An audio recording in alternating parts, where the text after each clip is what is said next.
It's a wet outlook for winter. As La Niña eases, another climate driver is set to deliver above average rainfall for 80% of the country, increasing the risk of major flooding. And Lucy Polkinghorne has more.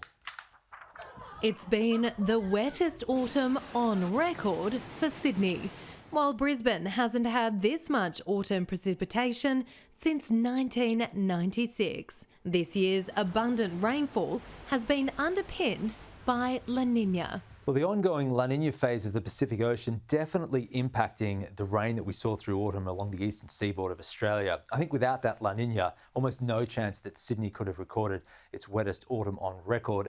But there's another climate driver which is set to deliver an exceptionally wet and cold winter and more major flooding. It's called a negative Indian Ocean Dipole.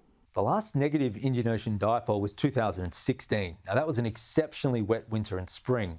That was not with a La Niña, though. The last double was back in 2010, and that was Australia's fourth wettest year on record. Since 1960, we've only had 5 years where an Indian Ocean Dipole followed La Niña. One was in 1974, which was Australia's wettest year on record. This rain influencer doesn't just impact eastern Australia.